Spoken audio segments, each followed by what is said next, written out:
One semester of law school. One semester of criminal justice. Two experts. I'm Kristen Pitts. I'm Brandi Egan. Let's go to court.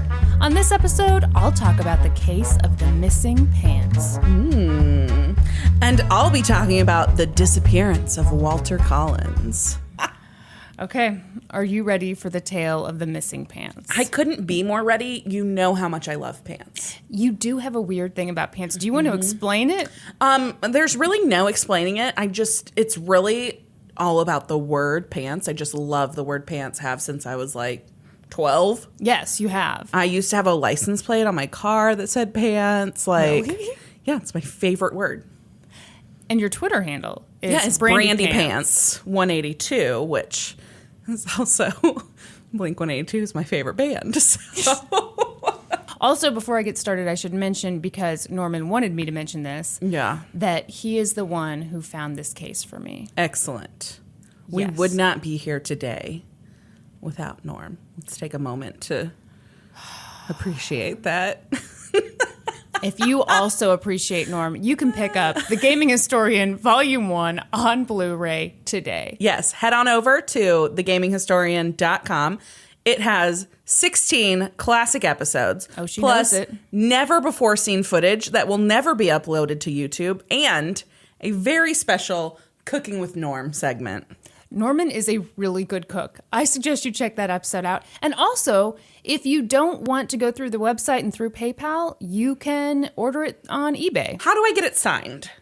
You just ask for it in the comments section. Love it. By the way, are you wearing lipstick today? It's a chapstick with a little bit of a tint. It looks really good. Thanks. I don't ever wear anything on my lips. I know you don't, yeah. Because I feel like, this is a deep dive here that people don't give a shit about.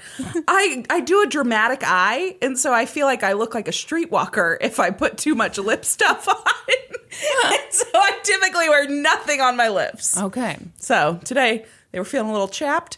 I was reading through my episode at home, and like my lips were getting kind of stuck on my teeth when I was talking. So time for some chapstick. That's right. You know, when you walked in today, I thought you looked like a hooker. So. I prefer sex worker. I didn't mean to offend you by being politically incorrect.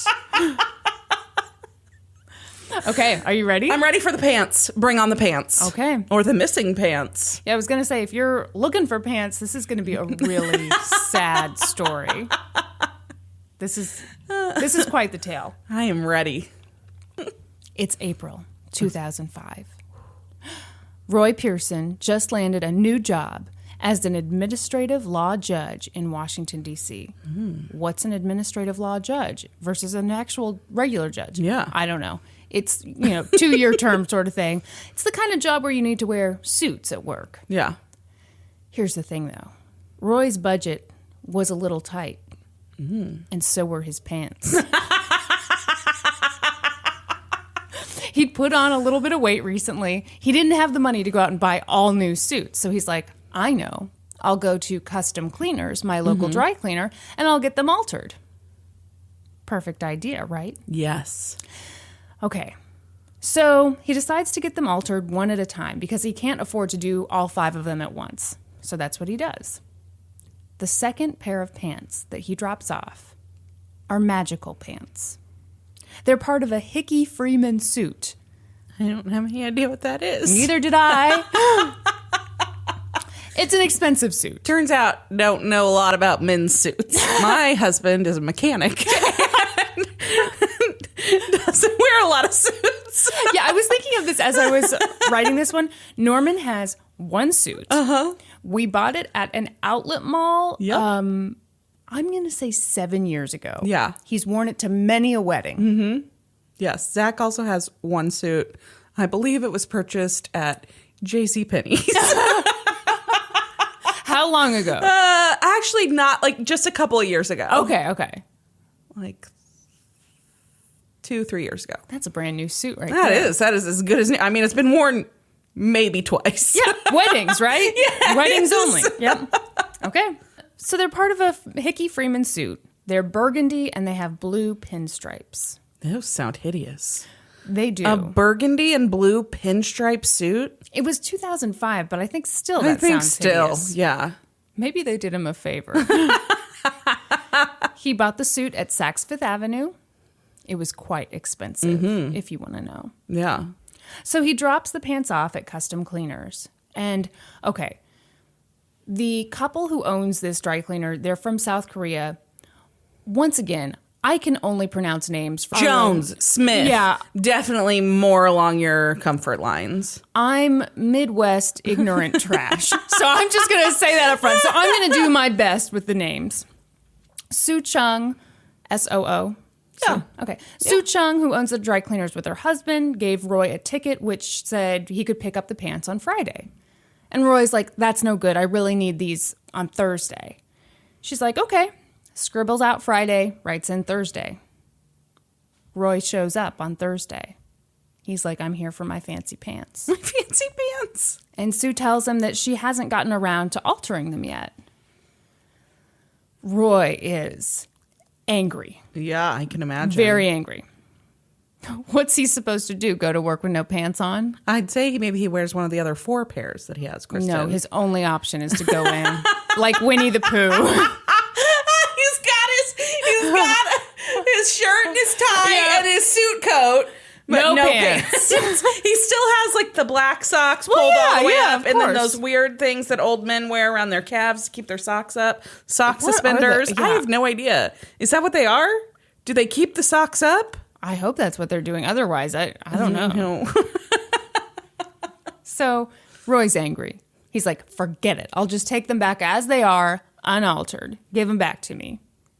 And Sue's like, well, I actually have already done the work. They just need to be pressed. And Roy's not happy with that answer. He's like, okay, I'll just go back to the back of your store and I'll get them myself. I want my pants. Well, first of all, that's not how it fucking works. You don't get to go behind and like watch the clothes on the carousel and pick your pants out. We should all be so lucky. That sounds so fun. But Sue's like, we accidentally sent them to another store, so they're not back here. They're not in the back. But I promise they'll be here tomorrow morning by 7:30. Next morning, Roy shows up. 7:30 on the dot, don't you bet? Oh, yeah. Oh, yes. Sue's like, bad news. No pants. I can't find your pants. Roy is pissed. He's like, that suit was $1,000. Well, you got ripped off because it sounds hideous. Roy, have you heard of JCPenney? Have you heard of an outlet mall? The Men's Warehouse. You're going to love the way you look. They guarantee it. Yes. She's like, hey, be cool. If you bring me in the matching blazer, that'll be a lot easier to find your missing pants. What, I can match it up with the bucket of lost pants back here? Sure. Don't you think? That's how I take it. Weird, though. What would be a better way to do it? Well, I would just assume the pants have been sent home with somebody else. I would assume they're not in the place anymore. They accidentally got sent home with another customer. Maybe. It's not like she's... Do you think she has a bucket of lost pants? I do bet they have a bunch of articles of clothing that don't, maybe the tags have popped off. And they have multiple locations, and I'm sure they send some to different locations. All right. Okay. Several days go by. Roy has been waiting for word on his pants. It's crickets. Did he take the blazer in? I think he did. I think he did. All right. He's doing his part. Finally, he goes to the store. And she's like, no worries. They turned up. You're going to love them. She holds up a pair of gray dress pants with cuffs and double loops, which I assume it's like double belt loop. I don't have any fucking clue what that is. No. But those are not burgundy with blue pinstripes, Kristen. You got that right. Roy's like, these are not my pants. I've never worn pants with cuffs in my life. Oh. Give me my pants. And Sue's like, those are your pants.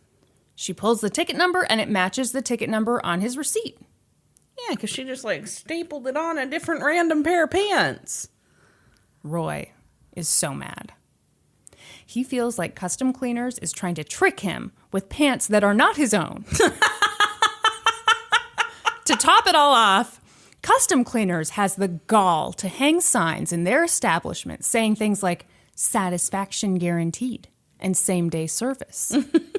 He's like, I am not satisfied. Not at all. This gives Roy an idea. He's like, you know what? I have really suffered here. Has he? Brandi, did you not hear what I just told you? He needed his pants, and I feel like you're starting to not sympathize with Roy so much. I mean, I understand the plight of the pants. I get it. Okay, yeah. Imagine the trauma of losing your favorite pair of pants. Uh-huh.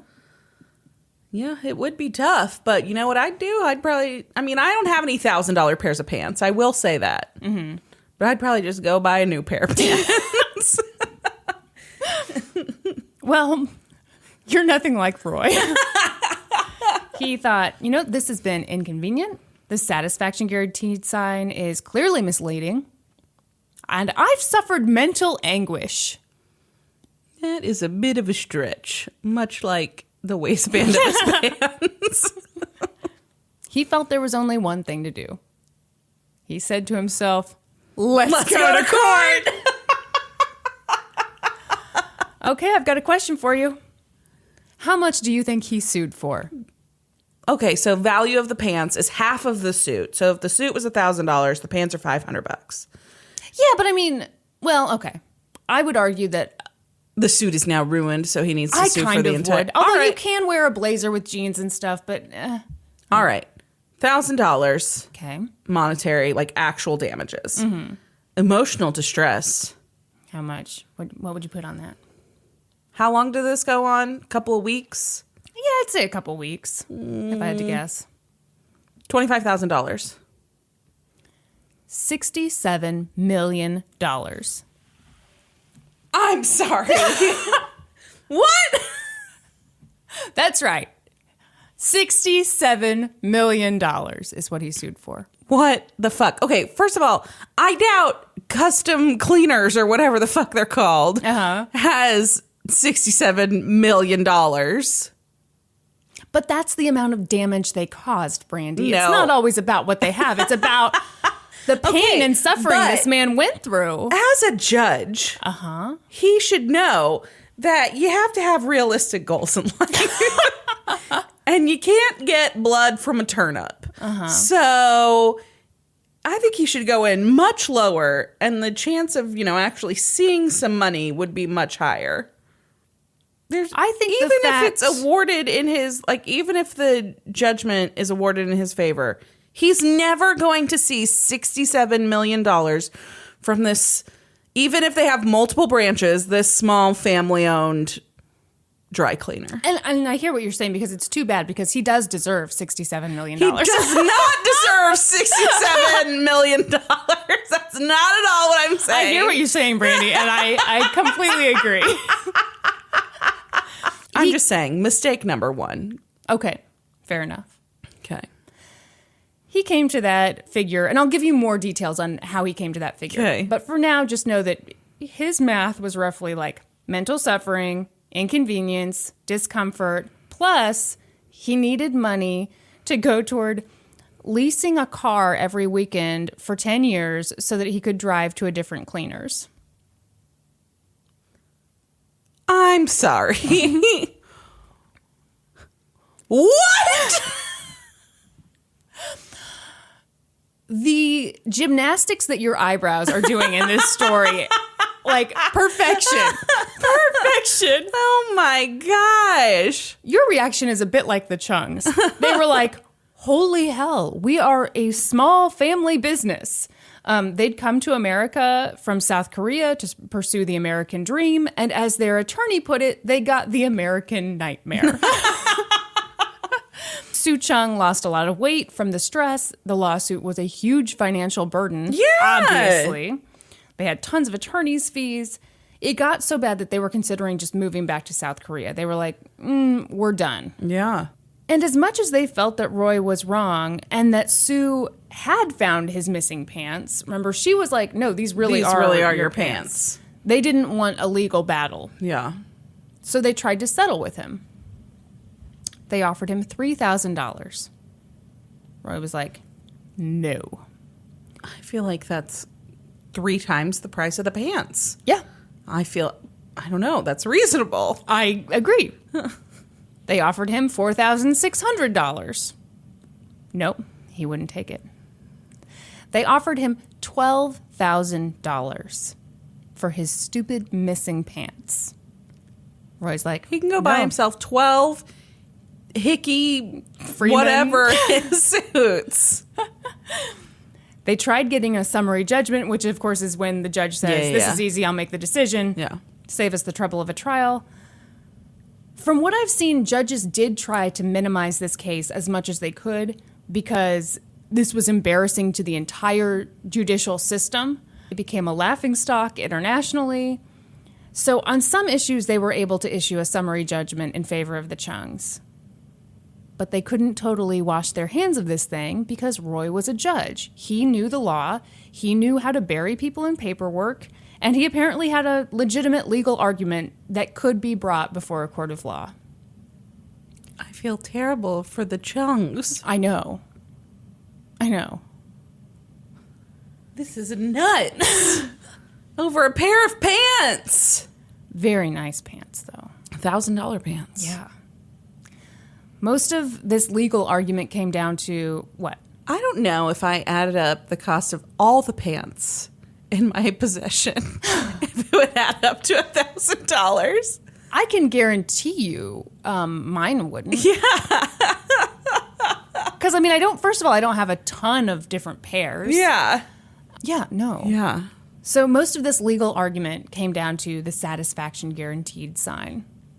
Roy claimed that a satisfaction guaranteed sign is an unconditional warranty to the customers that requires the business owner to honor any claim without limitation based on whatever would satisfy that particular customer. There's no way that that's legally true. Let's see. So his point of view was, by leaving him unsatisfied, the Chungs violated the Consumer Protection Procedures Act. I don't even know what to say about this case. This is terrible. Uh-huh. Like I said, this became international news. And weirdly, when word got out about this case, people were not very sympathetic to Roy. Imagine that. I know. It's like they don't have a special pair of pants in their life. They're like, this guy is abusing the legal system. Yeah, he is. And maybe there's a problem with our legal system if somebody can sue for so much over something so inconsequential. Yes. Word gets out through the media that the Chung family is thinking about going back to South Korea, and everyone's like, no, not okay. So somebody set up a website where people could donate to their defense fund. It was like a GoFundMe? Well, this was 2007, so like old-timey GoFundMe. Old-timey! So they raised about $35,000, which was very nice. Yeah. Not enough. Not even close to enough. No, because... So this happened in 2005. The trial took place in 2007. So this dragged on. Yeah. Meanwhile, people were getting kind of upset with Roy. They thought he was being over-the-top greedy. Yeah. So because of all this pressure, Roy decided to do the decent thing. He lowered the lawsuit to $54 million. Oh, that's the decent thing? Fuck off, Roy. There. I said it. Is that not enough? No! The trial began in the summer of 2007. It lasted 2 days.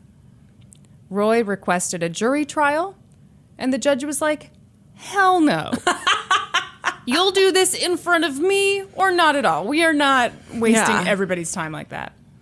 Then Roy's like, I want to call 26 witnesses. What could there be 26 witnesses to testify about? Exactly. The judge kind of looked things over and was like, this is duplicative testimony. No. I'll let you call 4 witnesses. Oh, man. I'm smelling an appeal. These are all just setting Roy up for an appeal. Is that his name, Roy? Yeah. Okay. Yeah. See, he's going to get his...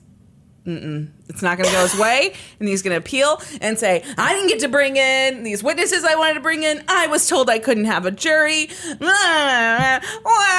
me. And it's just going to keep going on. Meanwhile, the Chungs are just drowning in legal fees. Okay. Let's see. Take it away, Kristen. Prove me wrong, I dare you. Challenge accepted. Also, you should know that Roy represented himself. Well, of course he did. Cheaper that way. Yeah. Gotta save money for those pantsuits. That's right. I don't think they're called pantsuits when guys wear them. Oh, really? Oh, they're just suits. He's probably going to sue me now. Probably. The trial was amazing.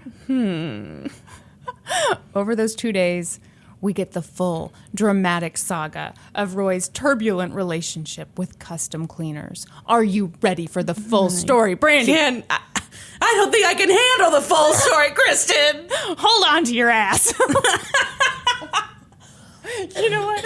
I meant to say hold on to your pants. Lucky for you, that's where I keep my ass.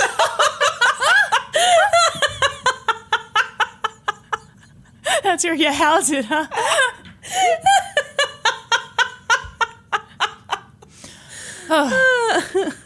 Okay. Turns out he'd been going to them since 1999. And this wasn't the first kerfuffle he'd had with them. He said that in the summer of 2002, he'd brought in a pair of pants, either to be cleaned or altered, he couldn't remember which. When he came back to get the pants, they didn't have them. He said, those were $150 pants. Jai Chung, J-A-I. Yeah. Jai Chung said, okay, we'll give you $150 to replace the pants. Yeah.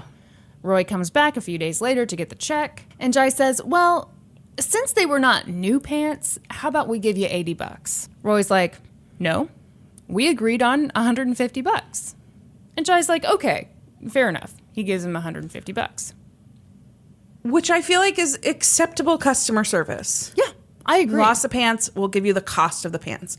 And with these $1,000 pants, that should have been acceptable too. Mm-hmm. We'll give you $1,000. Now, do you think that it should be what the person paid for the item or the value of the item right now? I think that in most cases, it would be the value of the item right now, but I could understand with dealing with a difficult customer that you offer them what they paid for the pants. See, I think you should offer what they paid for the item almost more in like a, hey, we're really trying to do the right thing here. We don't want you to have any ill will. We want to keep your business. Yeah. Okay. A week later, Roy comes back into custom cleaners after this whole thing has gone down. He had some garments that he wanted clean. And at that point, Sue Chung was like, we'd rather not have your business. Yeah. Thank you. Goodbye. Yeah. We reserve the right to refuse service. Have you had to say that a few times in your life, Brandi?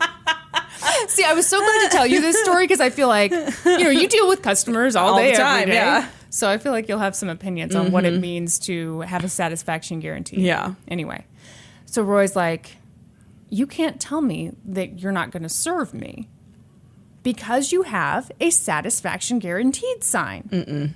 And that means that you have to satisfy me every time I come in here. This guy is a dick.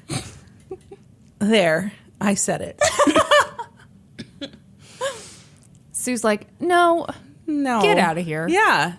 So he leaves. But he's not done.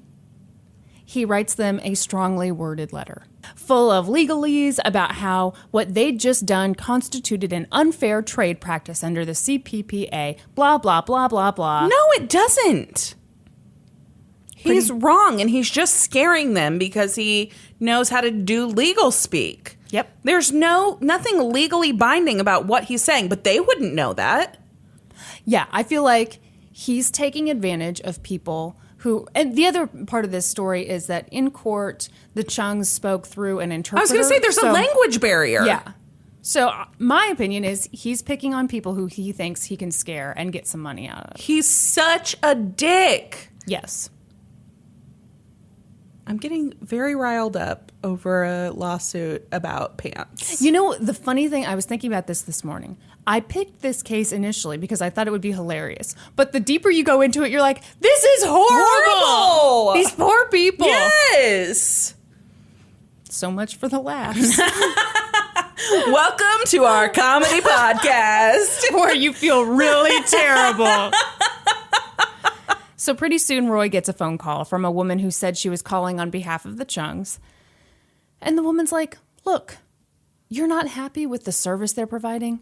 Just go to a different cleaners. Yeah. It's not that hard. A few days later, Roy takes some clothes into custom cleaners. Get the fuck out of here, Roy. Yeah. And Sue's just like, fine. She takes the clothes, cleans them. This went on for years. Until the dreaded pants incident. Are you ready for my favorite part of the story? I don't know if I can handle it. It's so good. Okay, I'm ready. Picture it. Roy takes the witness stand to tell this tragic tale. He gets to the part in the story where Sue hands him the pants that weren't his. And he cried. Are you fucking serious? I am serious. He broke down crying. He called it a Twilight Zone experience. Over some pants? Yes. He got so choked up that he asked the judge for a recess so that he could gather himself. I would be willing to wager that I have an affinity for pants more than most people. I agree. And I've never cried over pants. I bet very few people have. Yeah. And I think if they have, it's like in a dressing room when they don't fit. That is like, if you're going to look at times when crying has overlapped with pants, it's like 99% of the time in the fitting room, or like, oh, all summer I've been wearing dresses. Now it's getting a little chilly. I'm going to put on my, damn it. But not for Roy. Oh, okay. Roy, I don't know if I've said this yet, is a dick. Hot new take from Brandi. Allegedly, and all of that stuff, because I don't want him to sue us. He's not a guaranteed dick, Yeah, is what you're saying. That's right. No satisfaction guaranteed. I reserve the right to say my opinion about his dickishness. Dickishness. That's correct, Kristen. He told the court, and I'm quoting here, "There is no case in the District of Columbia or in the United States that comes anywhere close to the outrageousness of the behavior of the defendants in this case." Is he fucking serious? That has to be what everyone was wondering. That is so insane. I mean, that's just ridiculous. I feel like the judge's eyes had to like bug out of his head, cartoon character style, and like his mouth drop open when he heard him say that. Pretty much. In some of the earlier court proceedings, one of the judges said something to the effect of, "I feel like you're acting in bad faith here." Yeah. And this judge, she calls him out on some stuff, which we will get to in a moment. Are you ready for his explanation of why he needs so much money? Yeah. Here we go. He wanted $500,000 in attorney's fees. Okay, well, he's his own attorney, so... Right. Nope, off the table. $2 million for discomfort, inconvenience, and mental distress. Okay. and $51.5 million to go into a fund to help Washington, D.C. residents sue businesses. No. Fuck off. That's exactly what the judge said. No, the judge was having none of his bullshit. At one point, Roy was going on and on about how he was basically this hero, and he was protecting everyone in Washington, D.C. by using this consumer protection law. And he called himself a private attorney general. He represented the consumer. He's the superhero no one wanted or asked for. So the judge gets him talking about what a satisfaction guaranteed sign really means. And okay, before I tell you that, what do you think? Like, if you were to put a satisfaction guaranteed sign in your business, what do you think that would mean for you? It means that if you are not satisfied, we will refund your money. Okay. Or take the equivalent steps to make you satisfied. Has to be equivalent to the dollar amount you had planned to spend. Okay. That's not what Roy thinks it means. The judge says, let me throw a hypothetical at you. If a customer demands $1,000 for a lost garment, and the merchant truly believes that the customer is lying, does a satisfaction guaranteed sign require the shop owner to hand over a check? What did Roy say to that? Yes. No, it fucking doesn't. Everyone in the courtroom laughed. Yeah. Because that is ridiculous. It is ridiculous. Think of the precedent. You could go into any business with a satisfaction guarantee and demand anything you wanted. Yeah. And if they didn't give it to you, then they were doing something illegal. Yeah. No. Great way to make some money.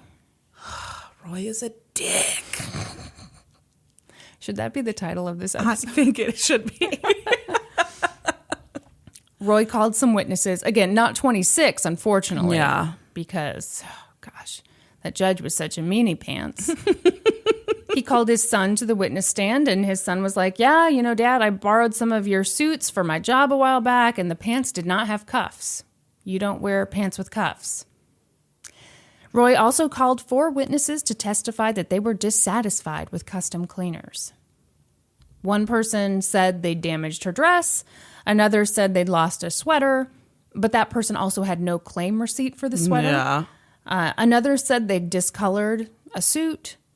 Another said they'd ruined a pair of pants. But then on the witness stand, the person said, well, it's possible that Mr. Chung and I misunderstood each other.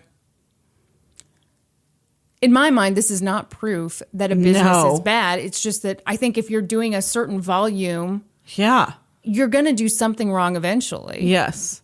That doesn't mean that you as a whole are a terrible business. No, not at all. So I'm pretty sure the Chung's business suffered quite a bit through all of this. Partly, I think, because, Roy was trying to drum up all these people who would testify that, they're doing such a bad job. One of the ways he tried to get people was he would post signs on telephone poles all around the area saying, if you're dissatisfied with, the job they did, blah, blah, blah, contact me. Then came the defense's turn. Sue Chung gave her own interpretation of the satisfaction guaranteed sign, which sounds a little more like your interpretation of it. She said that to her, it meant that they would do everything in their power to fix a customer's problem. Mm-hmm. They'd do alterations to the customer's satisfaction. If the customer said, you didn't clean this well enough, they'd clean it again. Yeah. And if the problem couldn't be resolved, then they'd compensate the customer for the value of the clothing. Yeah. Which to me sounds perfectly reasonable. Absolutely.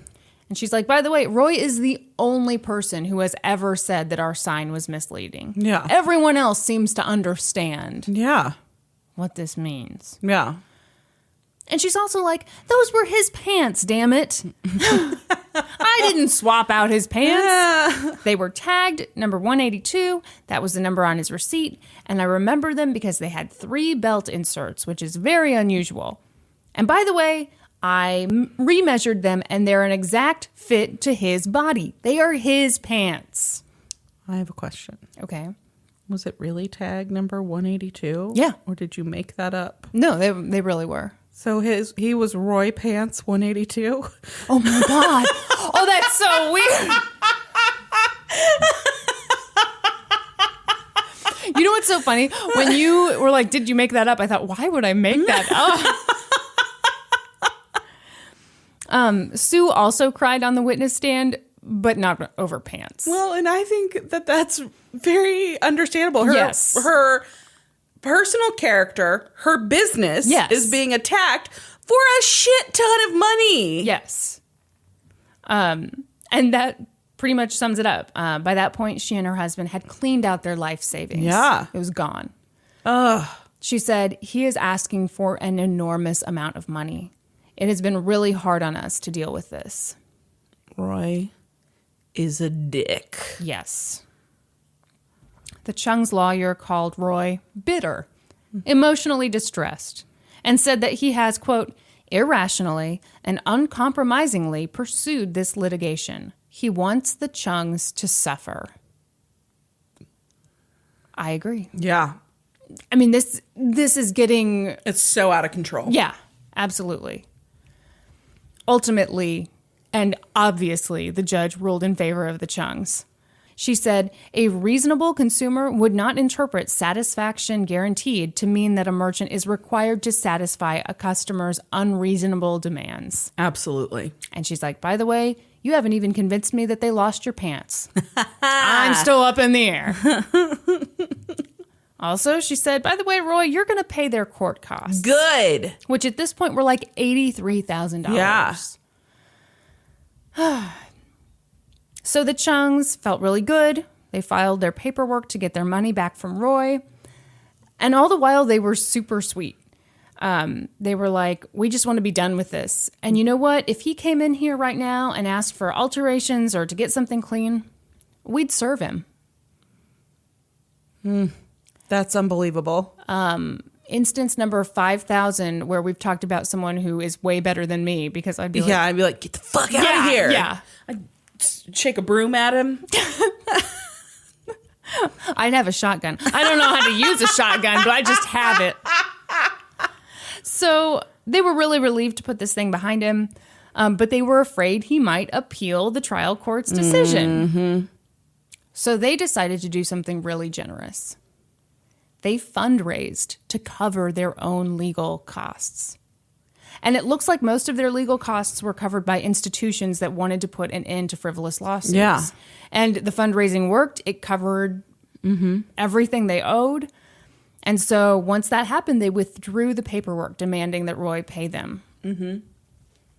The Chung's lawyer said, Mr. Pearson had a choice today: to make peace and acknowledge the Chung's amazing generosity in absolving him of paying their fees, or to continue with this ridiculous case and meritless appeal. Roy had a choice. He went to... Roy is a dick. And he continued this meritless case with an appeal. Here's what they should have done. Okay. They should have gone to him and said, we have raised the money for the court costs. We will free you of that judgment, that obligation, if you agree to file no appeals in this case. See, I think that's a bit of a gamble too, because what if they feel like there's a chance he'll never be able to repay this $83,000 or whatever it is. Mm-hmm. Here we have this money fundraised. I think I would take the money. Mm-hmm. And then, if it goes to appeals, I don't know. Yeah. I don't know. But yeah, you're absolutely right. Roy appealed the decision. He said that trial judge made a fundamental legal error. Would you like to hear more? He said, the court effectively substituted a guarantee of satisfaction with reasonable limits and preconditions for the unconditional and unambiguous guarantee of satisfaction the defendant merchant chose to advertise for 7 years. No! That was a fundamental legal error. No! That's not what fucking satisfaction guaranteed means. Brandi, do not bring your logic and your reason in here. Roy will not have it. Get out of here with that stuff. Oh my gosh. So it went to the appellate court, and the appellate court's like, yeah, we agree with the lower court. Yeah. At that point, Roy had another choice to make.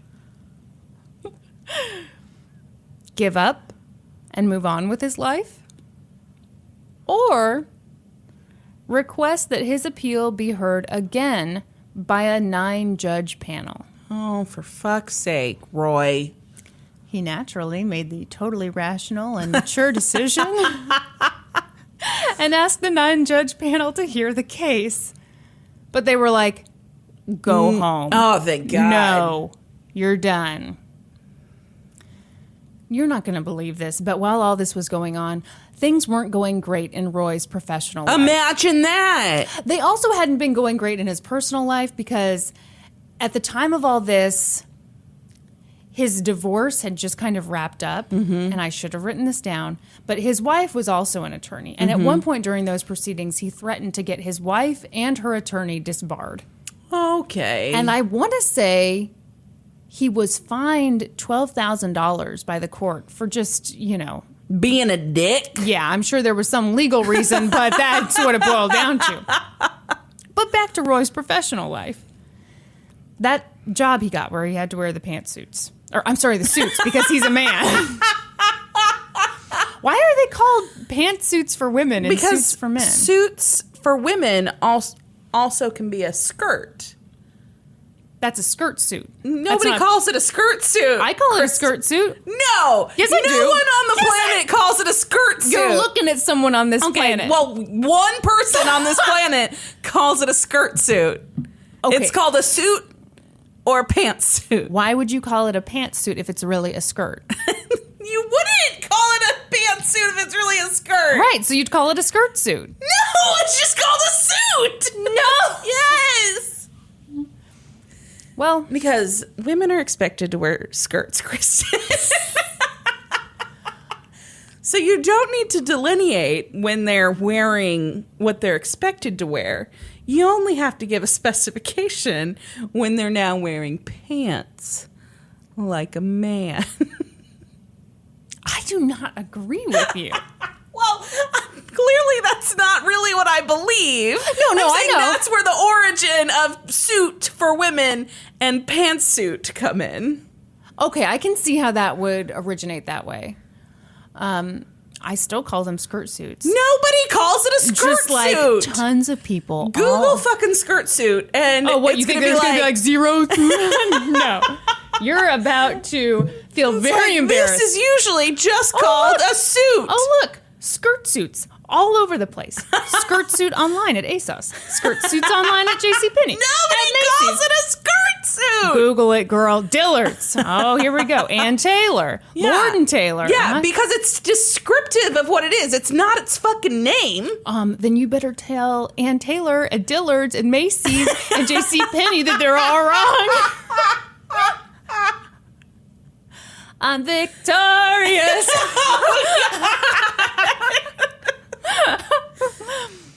Well, gosh, it feels good to be so right. Oh my gosh, I disagree that you're right. Okay, you got to Google it on your computer now. My Google's going to have different results. Oh, shit.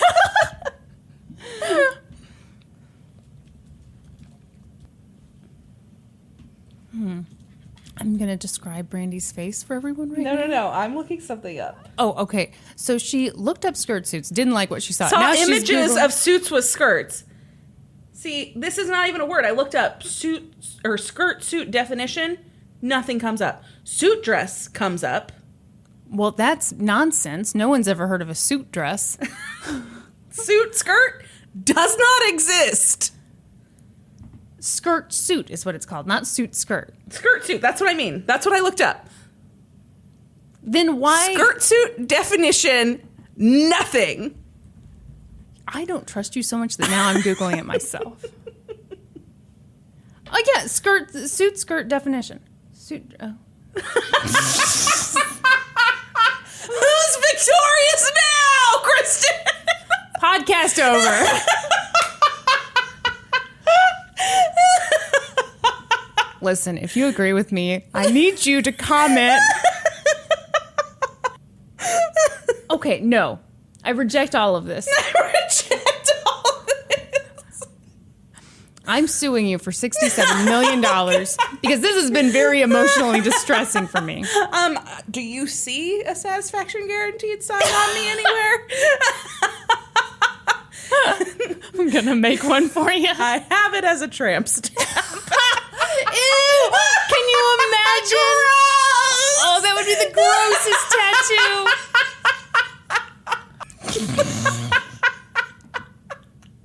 That's terrible. Anyway. Anyway, what we have discovered here with our Google searches is that I am right. False. Maybe in editing I could figure out a way to make you say that I'm right. So, that initial job that he got to wear his suits, it was an administrative law judge position, and like I said, those are 2-year terms. And as the 2 years were winding down, he applied for a 10-year term. Please tell me he did not get that. The commission that oversees administrative law judges, did you know there was a commission? Did No not. idea. They wrote him a letter, and they were like, yeah, don't count on getting reappointed, buddy. Because you're a dick. And basically, you're embarrassing the shit out of all of us. Of course, he didn't get renewed. So he effectively lost his job. Mm-hmm. What do you think he did? He probably sued them for wrongful dismissal or some bullshit. I think it was like a whistleblower thing. Who knows what he said? But I'm just going to give you the basics. Yeah. He sued. Lawsuit was dismissed. He appealed that decision. He lost that too. Yeah. Where are they now? I don't know. I know that the Chungs closed one of their dry cleaning businesses after all this. I don't know how they're doing now, though. Mm-hmm. I hope they're doing well. Me too. Roy, I don't know. He's just off being a dick somewhere. I imagine. Yeah. I wonder if he got disbarred. Yeah, that would be amazing. I didn't find anything saying that, but I do wonder. And this case has a serious legacy. When scholars talk about frivolous lawsuits or the need for tort reform, Roy and I'm sorry, did you say tort reform? Yeah, do you not know the term tort reform? No, I thought it was court reform. No, tort reform, because torts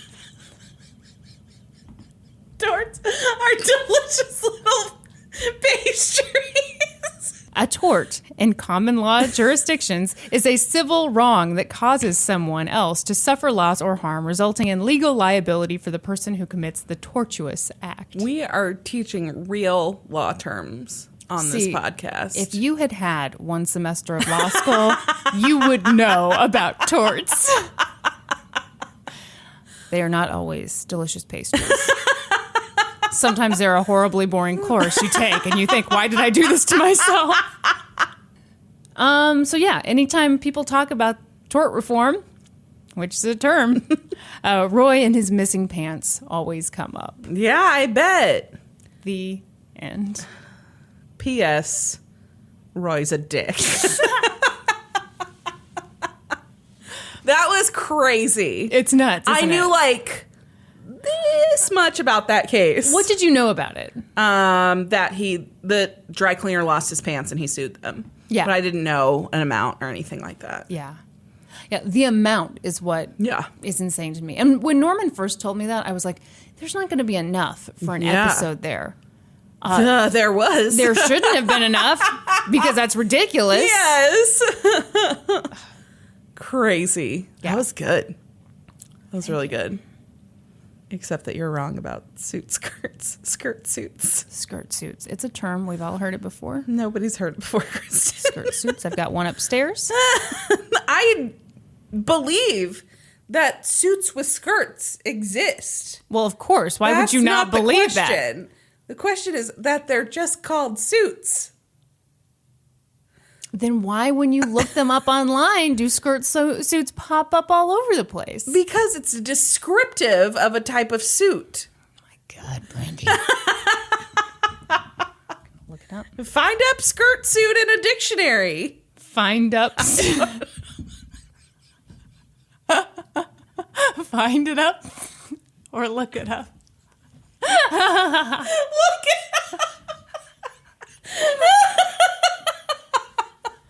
Okay, Dillards.com. Whether you prefer pant or skirt and dress suits, so they have 3 different kinds. No. Which I agree. You can have a dress suit, skirt suit, pant suit. Nobody calls it a skirt suit. That's it. We're going to start a poll. Yes, please go online to our Facebook page and let us know if you've ever heard of a fucking skirt suit before. The toll-free number is up now. Now I have to tell a heartfelt backstory about myself so that people will feel sorry for me and vote for me. No. Yeah. It's always, well, no, it's offensive. Never mind. What were you gonna say? It's always like, my dad and I were best friends until he died. And he left me a skirt suit. That's all I have to remember him by. Why did my dad leave me a skirt suit? Don't worry about it. Don't worry about it. None Just of your know that it's business. called a skirt suit. All right. Are you ready? Is For it going to my be case? slightly more serious than mine? It is more serious. Slightly or like a lot? Significantly more serious. Okay, let me close my skirt suit page on Google. So you're not shopping for suits while I'm... No, not shopping for skirt suits.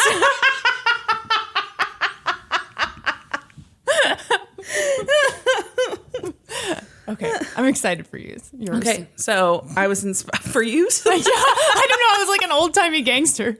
Yous guys. Oh no! I was inspired by your disappearance story last week. Yeah. And I told you that it reminded me of this case. Yes. This case that I've never heard of, but apparently everyone else has heard of. Yes. Okay. So this is the disappearance of Walter Collins. There is, as I mentioned on the previous episode, a movie, like a dramatized version. It's a Clint Eastwood directed it. Angelina Jolie starred in it. John Malkovich was in it. It's good. It's called The Changeling. Okay. It's based on this case. Gotcha. I got my info for this episode from this really great website called derangedlacrimes.com. Such a good website. Such a good website. Would find that website. It was good. I feel like most people would like stumble upon it and be like, Yeah. I got to get out of here. It's put together by this woman named Joan Renner, and she does all of this research about all of these crazy crimes that have happened in the history of LA. So, really good. All right. And then also I got my info from a couple of articles in the Los Angeles Times by Cecilia Rasmussen. Okay. Okay, let's take it back. March 10th, 1928. Ooh, it's an old one. I love the old ones. Okay. Yes. We're in the Lincoln Heights neighborhood of Los Angeles. Okay. I don't know what that fucking means. Nope, we're from Kansas City. Yes. Christine Collins. Is it right under the Hollywood sign? Because that's all we know. That's all I know, yes. Okay. Christine Collins gave her son Walter a dime to go see a movie while she went to work as a telephone operator. He is 9 years old. Okay. When she arrived home that evening, Walter was nowhere to be found.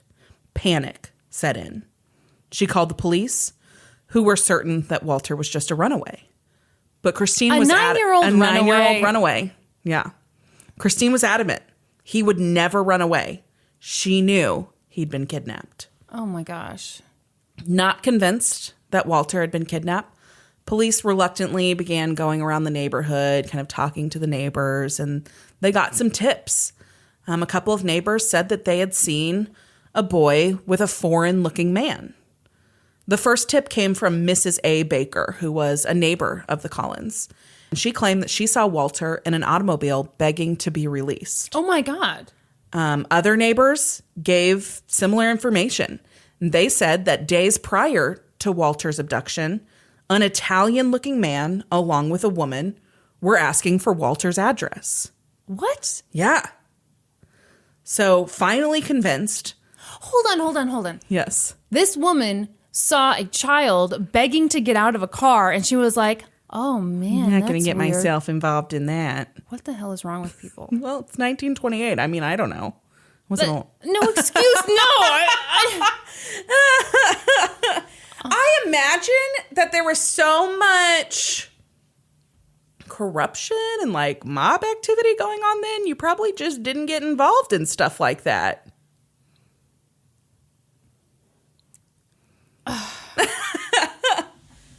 Maybe I'm the type that is too involved. Maybe. But I feel like I would. Yeah. I wouldn't just sit around and wait for the police to come to me. Yeah, ask if I noticed anything. Yes. So police are like, all right, maybe there's something to this abduction story. Perhaps. So 5 days after he's disappeared, they finally put a notice in the newspaper. Kristen, you look like you're gonna vomit. Well, I'm just thinking, like, those first few hours are so critical. And 5 days. 5 days later. And these were the days of morning and afternoon papers. Yes. So yes. they had plenty of opportunities. So this is what the notice read. We think maybe someone stole a boy. No big deal, though. Don't worry about it. Yeah? You're not far off. Oh, no. Missing or kidnapped boy. Walter Collins, American, age 9 years. Height, about 4 feet 5 inches. Weight, 75 pounds. Husky build, brown hair, blue eyes, fair complexion, rather thick lips. Wearing, at the time of his disappearance, a red plaid lumber jacket, long brown corduroy trousers, gray cap, black shoes. This boy disappeared from his home about 5 p.m. the evening of March 10th, 1928, and may be with a man described as being Italian, age 35 to 40 years, height about 5 feet 9 inches, weight about 160 pounds, wearing a dark gray suit and a dark gray slouch hat, rather soiled. This man may be driving a large sedan, color or make unknown, or may not have a car.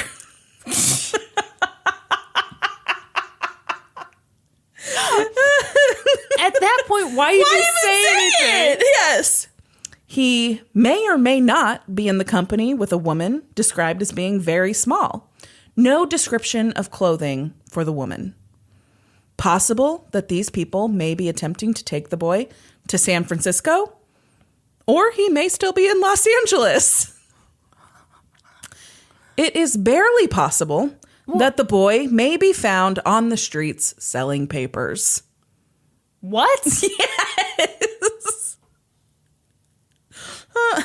Report any information regarding this case to Captain J.J. Jones, Crime Prevention Division. So you weren't far off, Kristen. My God. He's either in a car or not, heading to San Francisco or not, with a man and maybe a woman or not, or he's selling papers on the corner. Who knows and who cares, right? I also think it's...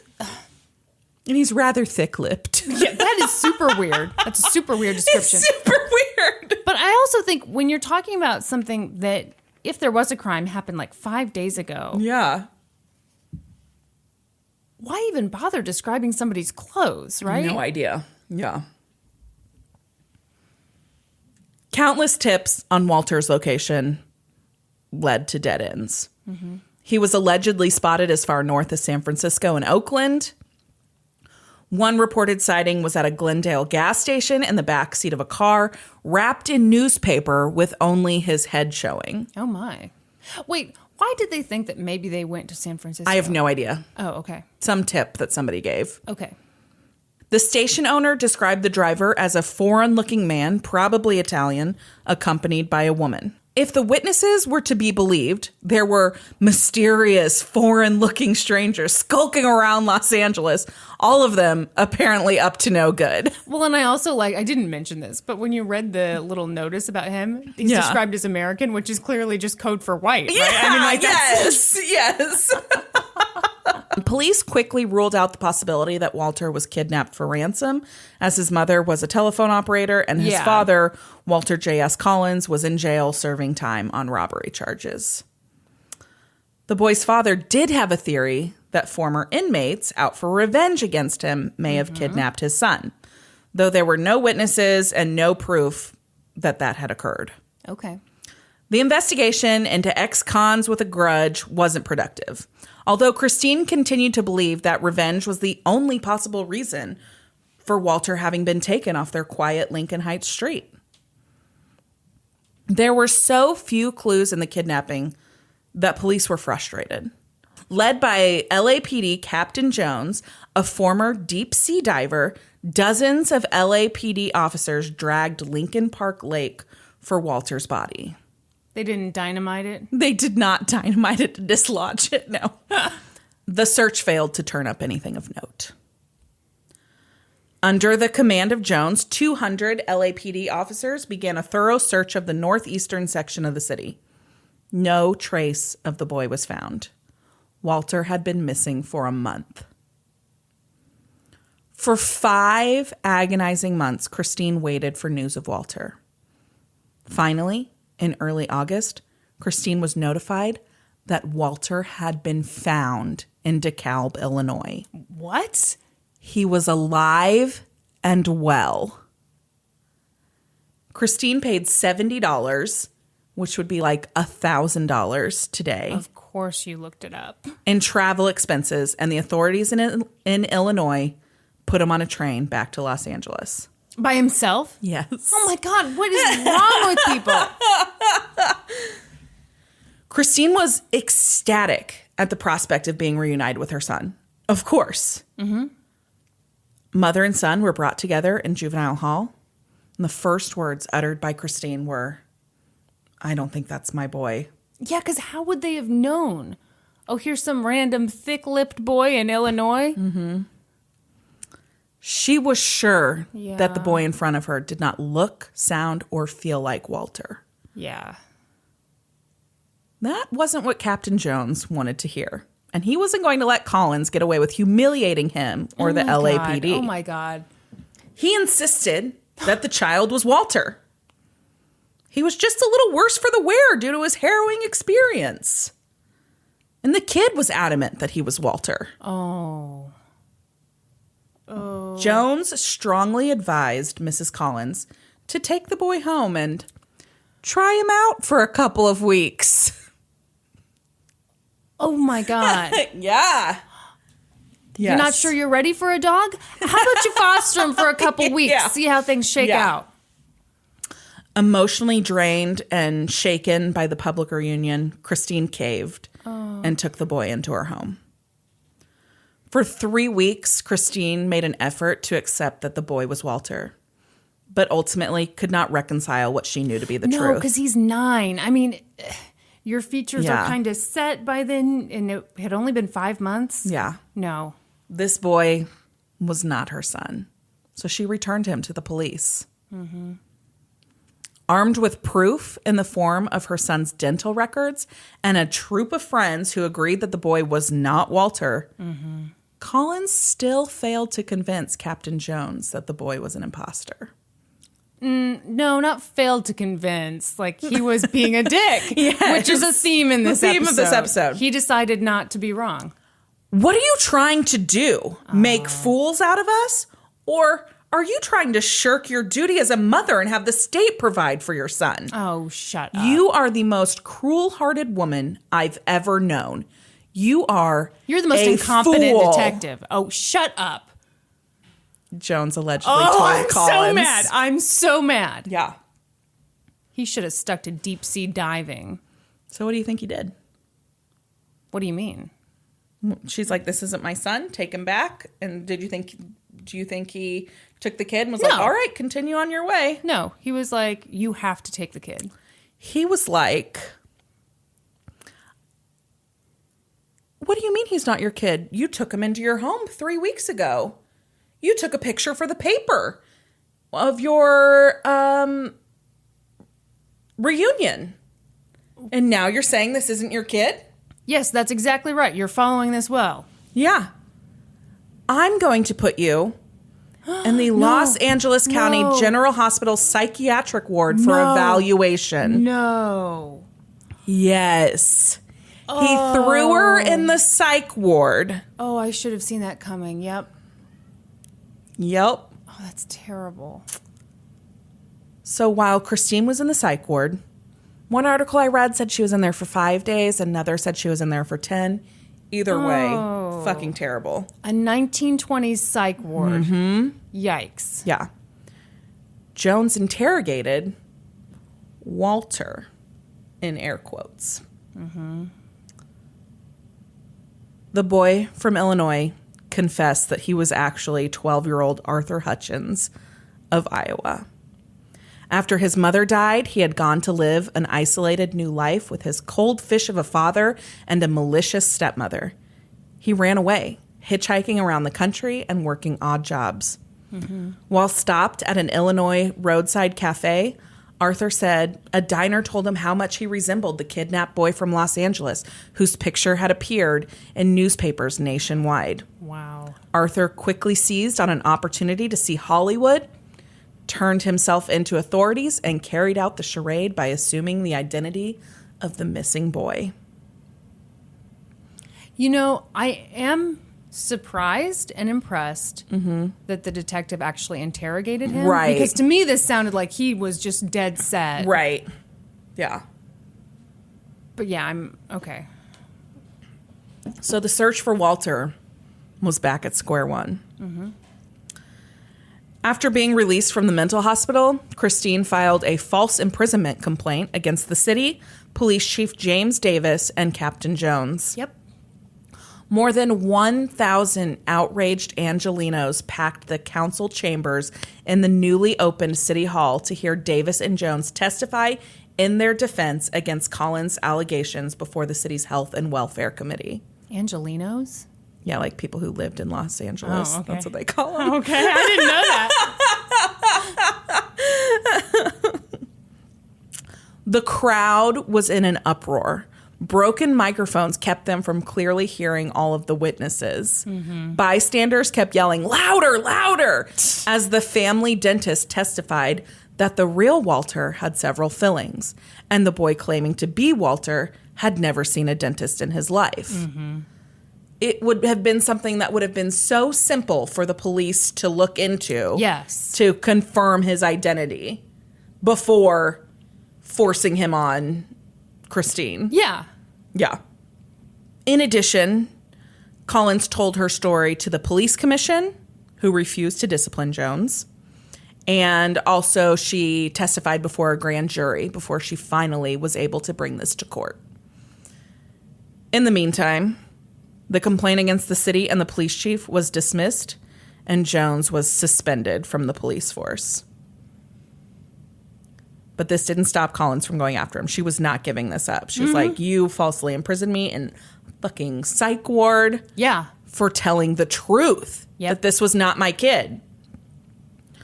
More than 2 years and 2 trials later, a judge finally ordered Jones to pay her $10,800 in damages. Okay, how much is that in today's? $154,000.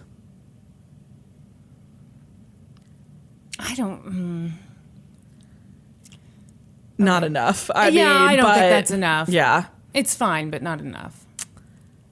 She said she planned to use the money to continue to look for her son. Yeah. But Jones never paid up. He was reinstated to the LAPD after a 4-month suspension, but claimed to be constantly broke.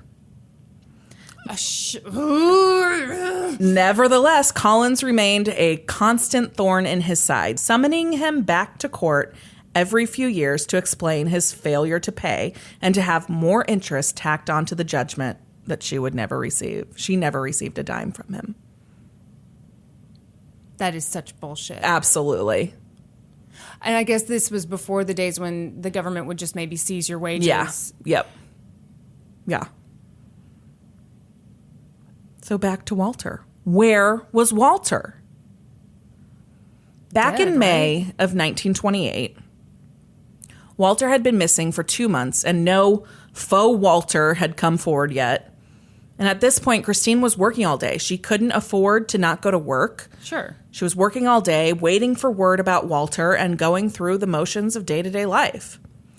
If Christine had read the papers during this time, she may have seen a story about 2 boys who had gone missing from Pomona. The boys, Nelson and Lewis Winslow, had vanished after attending a meeting of the Pomona Model Yacht Club. Nelson was described as 10 years of age, light hair, blue eyes, 4 feet in height, dressed in a blue shirt and knickers. And Lewis was described as 12 years of age, 4 feet 3 inches in height, light hair, blue eyes, dressed in a regulation Boy Scout uniform. According to their family, the boys had not been in any trouble, and there was no reason for them to have run away from home.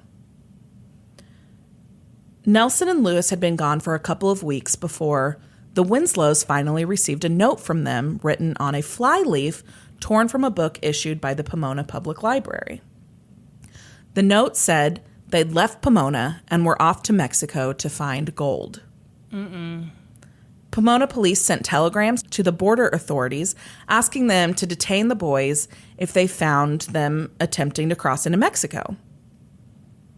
There were no sightings of Nelson and Lewis at the border, and no further clues to their whereabouts surfaced.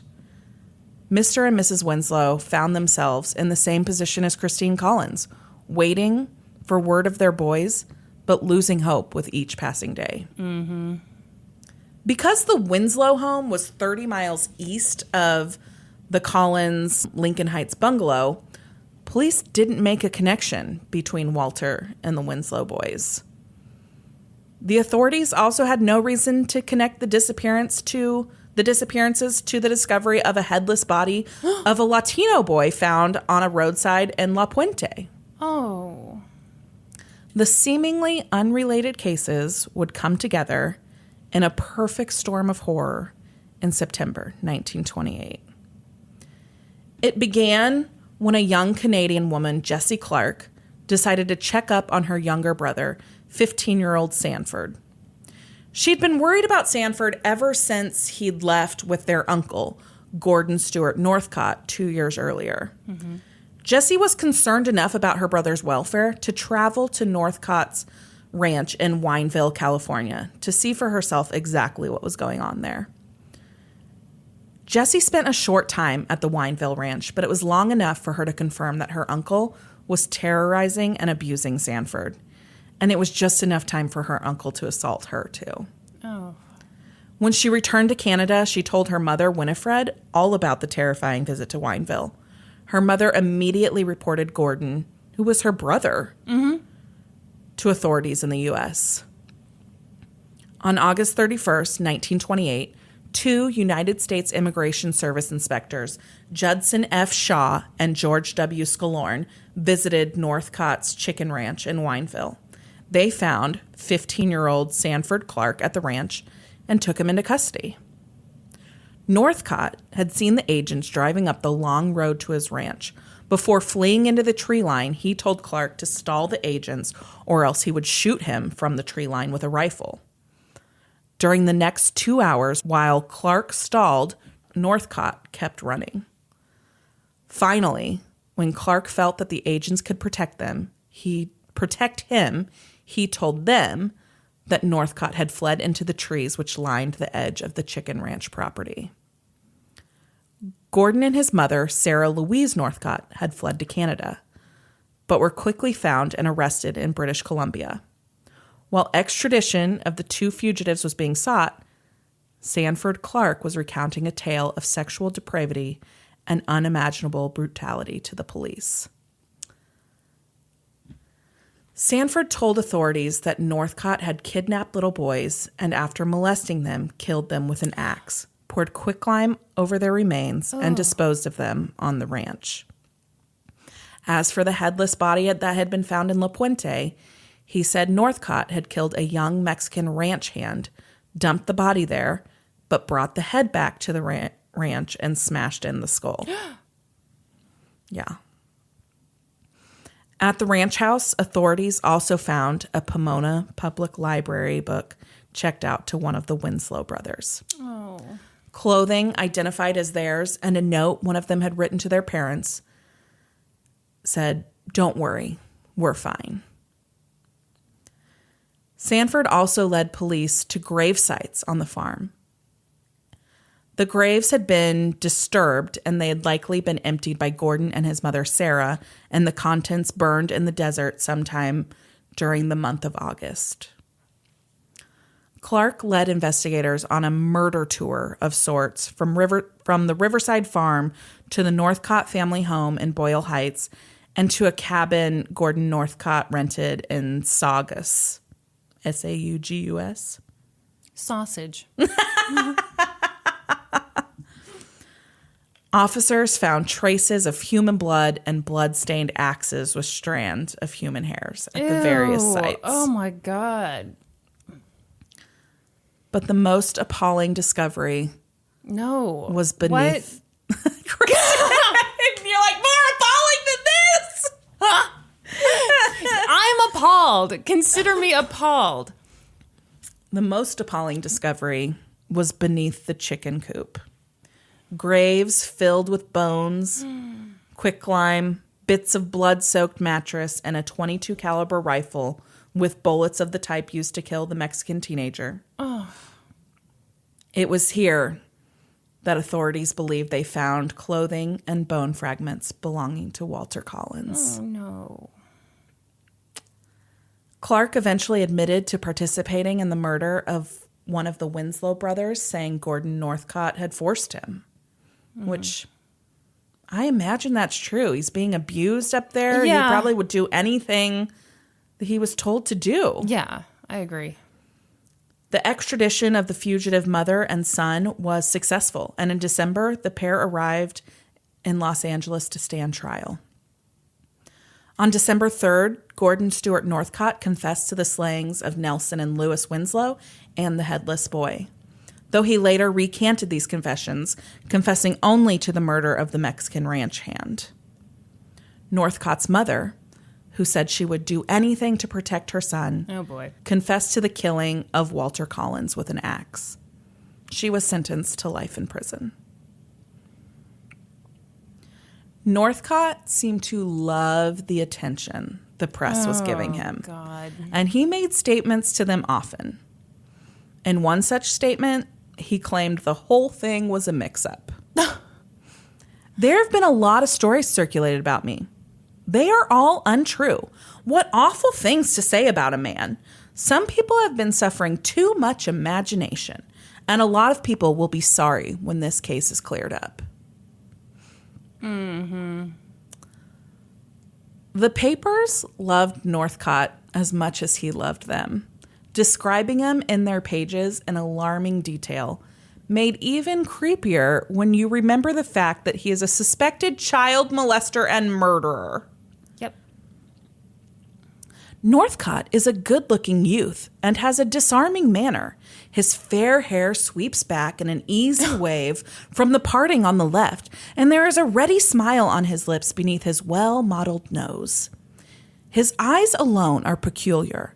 They are deep blue, but possess a fixed, staring quality, as if their owner is in a thrall.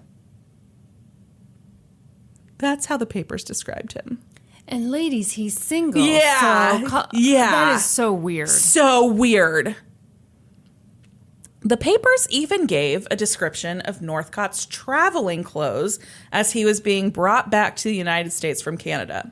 So what were well-dressed child serial killers wearing in 1928, Kristen? I'd love to know. On the train, he wore a smartly cut brown tweed suit with a dark brown stripe. His tie was brown with cream-colored spots, and there was a thin brown stripe in his shirt. You know what this reminds me of?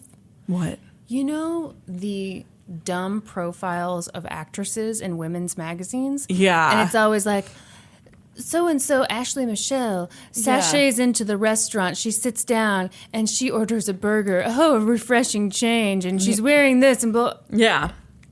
That's how it sounds to me. Yeah. They're talking about a celebrity. Exactly. Dressed to the nines and thoroughly enjoying his infamy, Northcott opined to the press on a variety of topics. Oh, good. He was particularly incensed about newspapers and pre-trial publicity. Which is weird because he's talking to the newspapers all the fucking time. Uh-huh. The newspapers, especially those in the South, convict a man before he comes to trial. I do not think there should be so much publicity about crimes before the man charged with them goes into court. I don't blame the newspapers so much. They are a competitive business. But I do blame the administration that permits the practice. What? I don't even know. I don't even know what to say about that. So is he blaming the government? Yes. Yeah. Northcott was charged with killing Walter, along with the Winslow brothers and the Mexican ranch hand. His trial began in January 1929.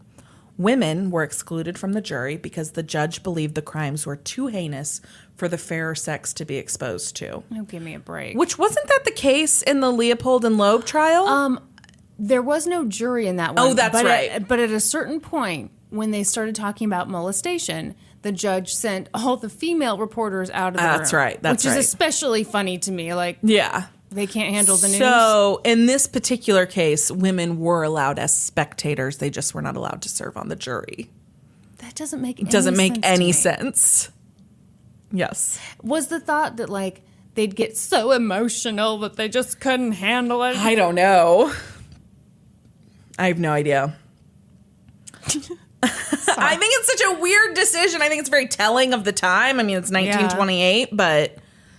yeah, they're okay to hear the stuff in court, but... Not make a decision on it. Well, I almost wonder if it's more like they would be able to make the call if they want to leave the courtroom during particularly and the judge gruesome... could send them out. Yes. But the judge can't send out a juror. Yeah. Yeah. Former Superior Court and appellate judge John Gabbert, who was a college student at the time of the trial, said, "I waited around the courthouse a long time to get a seat." Interviewed about the trial in 2004, when he was 95 years old, he said, "Northcott was a very self-possessed guy, not overawed by the trial at all. During breaks, he kidded around with the prosecutors. He was as much at home in the courtroom as an attorney, but didn't know what he was doing legally. He was a conniving, smart guy in a limited way." I think that's a really interesting... take on it. He's smooth and he's confident and he's comfortable, but he's not smart enough to maybe know what not to say and not to do. Okay. Yes. Northcott toyed with investigators, sending them on wild goose chases for bodies with hand-drawn maps that never led to anything. He fired 3 attorneys in succession, then took over his own defense. Yes, I love it. Go for it, buddy. He growled obscenities at the prosecutor, Deputy District Attorney Earl Redwine, and even put himself and the prosecutor on the stand. At the same time? At different times. Okay. But, playing attorney and witness at the same time, he asked himself questions, then answered them. No. Yes. Redwine portrayed Northcott as a pathological liar and a sadistic degenerate. Yep. Fearless, defiant, foul-mouthed, and full of bravado. Yep. Northcott's conduct underscored Redwine's case. It's like, could not get a more perfect example of it. No. At one point, smiling benignly at the jury, Northcott accused the sheriff of plotting to kill him and of stealing his legal papers. He alleged that his family members were liars, coerced into testifying against him. And moreover, he said the judge wasn't giving him a square deal. Northcott had his mother brought in from Tehachapi State Prison, where she was serving her life sentence for the murder of Walter Collins, to testify on his behalf. Oh my, what? Her startling testimony was that she was not his mother at all. What? But his grandmother, as her husband, Cyrus George Northcott, had intercourse with their daughter Winifred, who gave birth to Gordon Stewart Northcott. Ew. Winifred then married and had more children, one of them being Sanford Clark.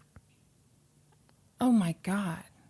Remember, Winifred is the one who reported Northcott to U.S. authorities after her daughter, Jessie, told her of the horrors at the ranch. So, okay, hold on. Winifred is the mom of this psycho. Okay, gotcha. Yeah. I'm with you. Yeah. Ugh. The mom and sister, as it turns out. Yeah. Oh, boy. Yeah. He knew all this before he questioned her, right? I don't know. And it's not even really known if it's true. Okay. If it was just something crazy she was saying on the stand. To maybe get sympathy? Yeah, I think. Yeah. Ugh. When Redwine asked haggard, gray-haired Sarah Louise Northcott how many husbands she'd had, she couldn't remember. Nor could she recall the names of her 5 children.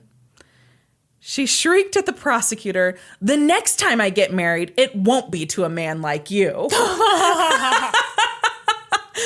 a woman who's just been sentenced to life in prison, mind you. Yeah. That's kind of an insult. Can you imagine? I can't remember the names of my husbands. Yeah. Or my children. Northcott's father testified that his son had bragged of killing many boys and that he had seen evidence of the carnage before much of it was destroyed with lye and fire. He even testified that he had bought the lye. Wow. After a 27-day trial, the jury deliberated for 2 hours.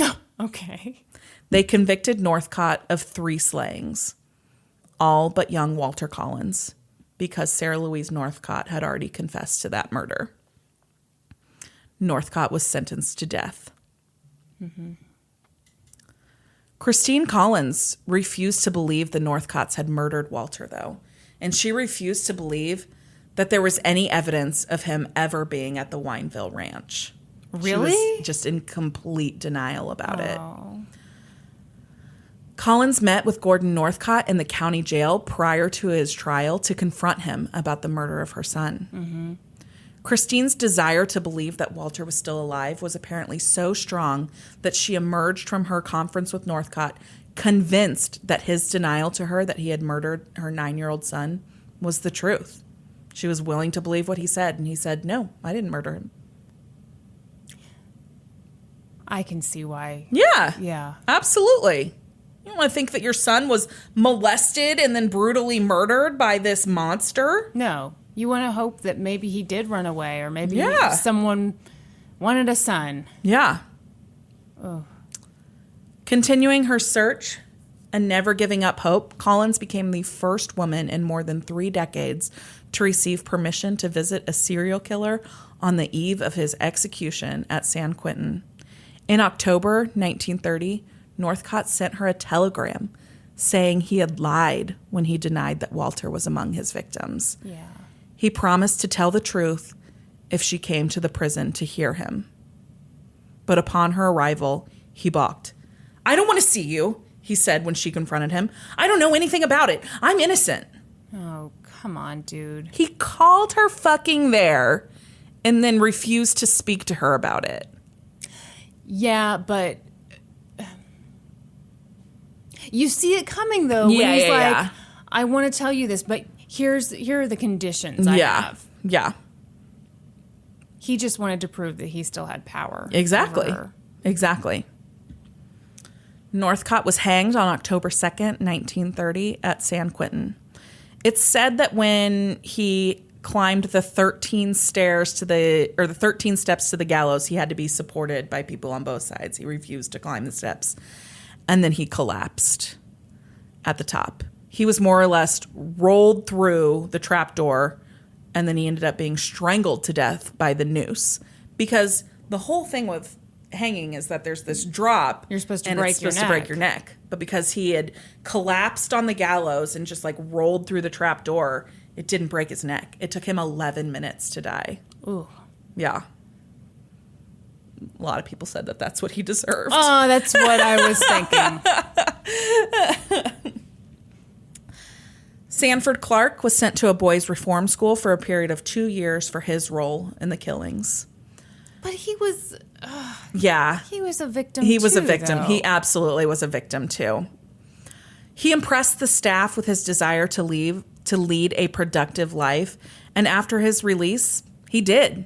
He served in World War II, worked for the Canadian Postal Service, married, and had children. He died in 1991 at the age of 78. Wow. Though she was sentenced to life in prison for the murder of Walter Collins, Sarah Louise Northcott was paroled in 1940 after serving roughly 12 years. What? Mm-hmm. Yeah. Fucking crazy. Yeah. 12 years is the same as life? No!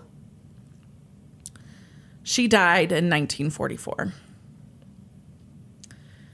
Christine Collins never stopped searching for Walter. She refused to believe he was a victim of the Northcotts. Oh. 5 years after Gordon Northcott's execution, Christine was given a bit of vindication when one of the other boys he was rumored to have killed was found alive and well. Whoa. That tiny bit of news gave Collins the hope she needed to go on searching for the rest of her life. She died in 1964 at the age of 75. Oh, gosh. Wineville, California, was so traumatized by the connection to Northcott that the city changed its name to Miraloma on November 1st, 1930, only a month after Northcott's execution. What? Yeah. Changed the fucking name of the city. Wow. Yeah. Okay. That's the story of the disappearance of Walter Collins. Oh, that is so sad and gross and Yeah. weird, and I can't believe I'd never heard that. Yeah. That poor mom. Yeah. Yeah. I think that it would be terrible to know that your son died that way. Mm-hmm. But wouldn't closure be better than wondering the rest of your life? They found his shoe there. Like, they are... Yeah. In his bone fragments, they were sure that he was there. Yeah. But and somebody was convicted of his murder. But back then, how could they be sure that they were his bone fragments? I get the shoe. Yeah. I agree. Yeah, that poor woman. Mm-hmm. It must have just been easier for her to believe that he wasn't killed there. He wasn't killed. Yep. Yikes. That's a rough one. That was a real bummer. Yeah, super bummer. I always think of that, like when there will be a case where someone's gone missing and then like 18 years later they show up. I wonder what that does to the families of kids who went missing.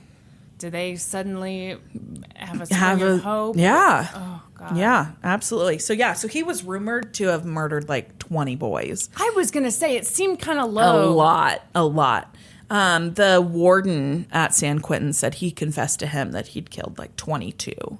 And so, one of the boys that he was believed to have killed is one that showed up like 5 years later, alive and well. He really had just run away.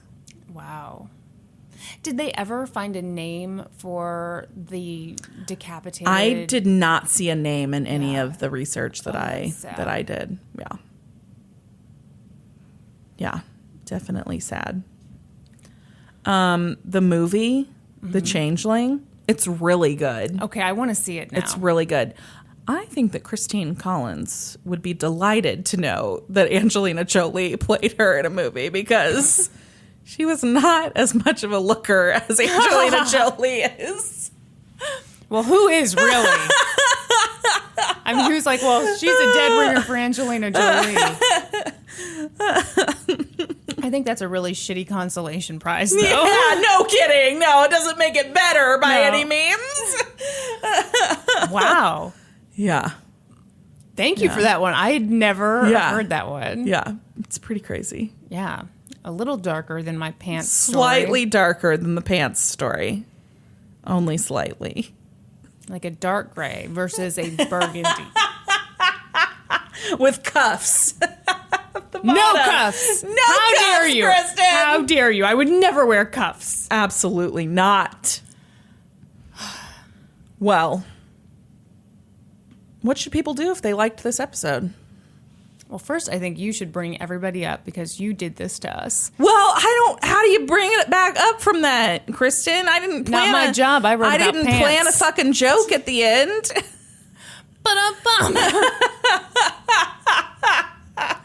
No. If they like this podcast, You know what? what? Sometimes the cases aren't all uppers, Kristen. We can't just joke about pants all the time. Yeah, but why are yours always downers? Hey, I did that suck my dick case. That was not a downer. That was hilarious. We were all delighted by that one. That was a really fun one. Yeah. So that's the My only favorite- one that I can think of. My favorite part of that was when the guy said he liked white boys with big butts. He's just really limiting himself. Suddenly you really sympathized with the guy. Yeah.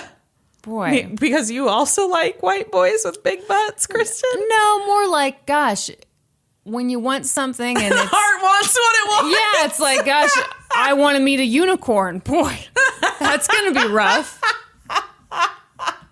I want to find the Loch Ness Monster. Good Also luck with tough, that. yeah. You love white boys with big butts? Not a lot of them out there. No. They've all been snagged up.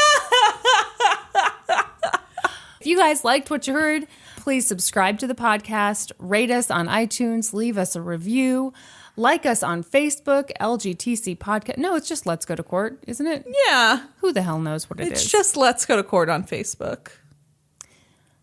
Also, we're on Twitter. Let's Go to Court. We're also on Instagram. And What's our Instagram handle? I don't know. LGTC Podcast. And please like us there. And if you're not a Russian bot, we'll be really excited. I mean, I like to think that we've got some really hardcore fans in Russia, Kristen. Sure.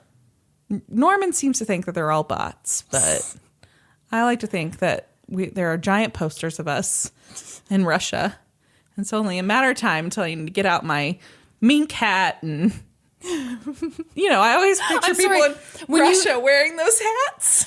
When you said mink hat, in my mind, it went mean cat. Get out your mean cat and go to Russia. No, my mink hat. Yes. And head over to Russia. I'm just picturing myself like the Golden Girls in Red Square, giving a speech. Why can't we be the Golden Girls when they go on the cruise or something, or when they go? Yeah, I'd like to do that too. Okay. Yeah. But for now, we got to go where our fans are. Yeah. Russia. We're huge in Russia. Also, I don't know if you saw this. Our Facebook page got some likes recently. Yeah. Not one of my friends, not Nope. one of your friends. Nope. We're officially huge. We are huge. Yes. If you've been listening from the beginning, maybe time to get your autographs because we are blowing up.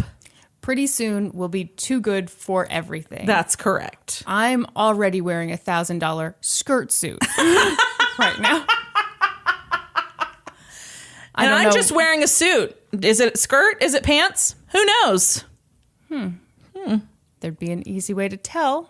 Just use the right terminology. It's not called a fucking skirt suit. Anyway. If you have some facts to back up if I am right or if Kristen is right in this situation, send us over an email at lgtcpodcast@gmail.com and drop some knowledge on us.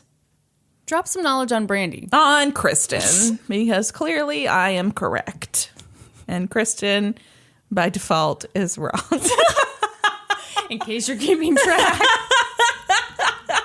And join us next week, when we will be experts on 2 whole new topics. Podcast adjourned. And now for a note about our process. I read a bunch of stuff, then regurgitate it all back up in my very limited vocabulary.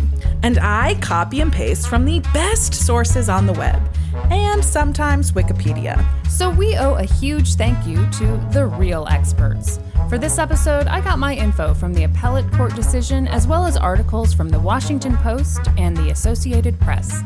And I got my info from derangedlacrimes.com and articles by Cecilia Rasmussen for the Los Angeles Times. For a full list of our sources, visit lgtcpodcast.com. Any errors are, of course, ours, but please don't take our word for it.